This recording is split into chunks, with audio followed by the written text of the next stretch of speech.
thank you all for coming along this evening to an event that had been written up in my diary as "Does Richard Dawkins Exist?"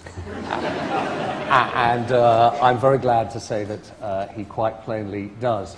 You're all here, of course, because you know precisely who Richard Dawkins is, so I won't give you a great long introduction, but do what I often do, which is quote the Times, which in a leader recently said, "Thomas Henry Huxley, the great contemporary popularizer of Charles Darwin's ideas, declared it his aim to, quote, smite all humbugs, however big, to give a nobler tone to science, to set an example of abstinence from petty personal controversies, and of toleration for everything but lying." That is a fair summary of Richard Dawkins' achievements in 4 decades of public advocacy of science and its methods. I'm sure that you will agree with that, and I'm sure that you will be excited by the prospect, A, of this conversation, and B, of Richard's new book. It is so good that there are only 2 of us on this stage, but there are 3 copies of it. That is the level of demand for this book. Richard, just to get started, this is, when you read this book, it feels like a prequel. In many ways, it feels like the book that you should have written first, in that all the other books have been about the impact of Darwin's theory of evolution through natural selection. This, if you like, is much more of an explanation and exploration of it. What compelled you to write it? Prequel's not a bad word, actually. I describe it as my missing link, because it's the missing link at the beginning of all my other books. My other books tended to assume that evolution was a fact and deal with various things after that, like the selfish gene and the extended phenotype they're both a kind of different way of looking at natural selection. The Blind Watchmaker and Climbing Mount Improbable are sort of ways of breaking down barriers to credibility of certain difficult things to understand, but none of those books is about the evidence. The Ancestor's Tale is about the actual history of life. Again, assuming that evolution is true, this is about how we know evolution is true. And so maybe it should have been a prequel, but I think it fits in reasonably well in Darwin's bicentennial year, as we've just heard. And how much have you feel as though you've been forced to write this book because, I mean, clearly you address the issue of creationism and intelligent design. How much is it in that sense a rebuttal?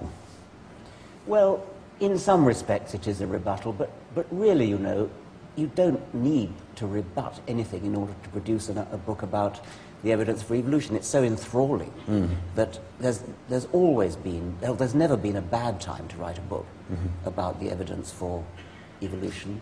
So although there is a sense in which it's a rebuttal of creationism, if there weren't any creationists, it would still be a fascinating story to tell. And let's go back to creationists and the argument that you've had with some people around the issue of God and religion a little later. But let's just stick with the story that you tell here. I was incredibly struck by this phrase, as I just mentioned to you, the hand of time, the way in which the hand of time... Darwin's phrase. Yeah, sorry. Early in the book, Richard quotes one of a really magnificent passage from The Origin of Species, which talks about how the hand of time has transformed the planet and the species upon it.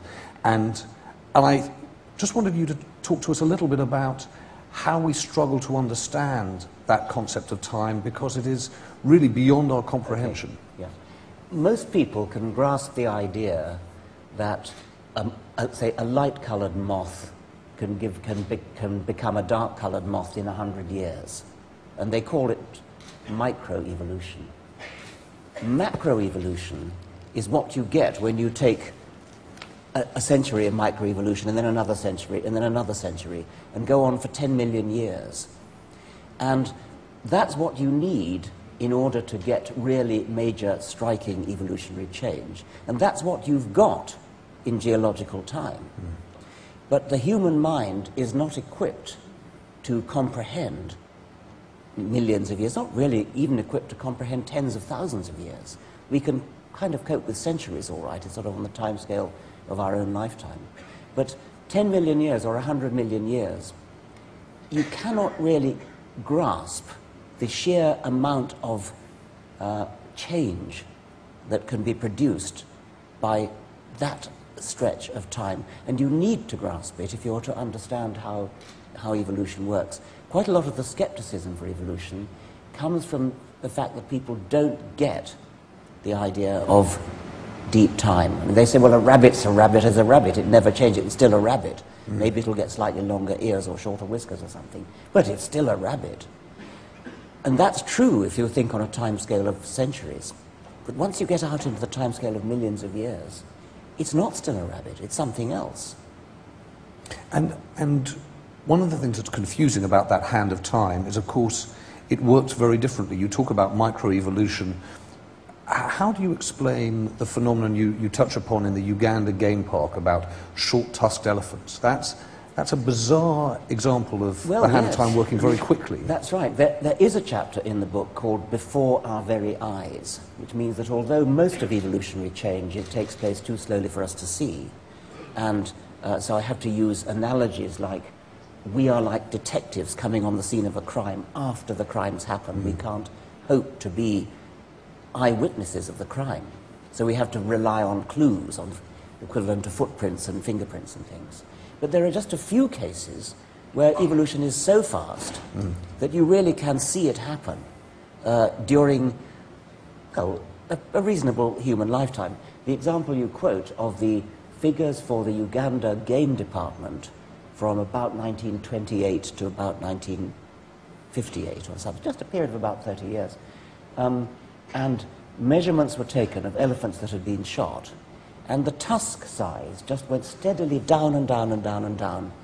It's more a straight line decrease in tusk size of Uganda elephants shot. Well, there's a pretty good Darwinian natural selection explanation for that. Elephant hunters are after ivory. They go for the biggest tuskers. And so there's a natural selection pressure in favor of not having big tusks. So it could be a genuine evolutionary change, and my colleague Ian Douglas Hamilton, who's the great authority on African elephants, thinks it is a genuine evolutionary change that we're seeing over a period of a mere 30 years. And that is comprehensible to us, of course. In another part of the book, you talk about changes over a period of 2 million centuries, and I wondered whether or not you're able to think not only backwards in those terms, but forwards. Well, backwards, we've got fossil evidence, and so we know what was around on Earth 2 million centuries ago. Going forward 2 million centuries, we cannot predict in detail. What we can do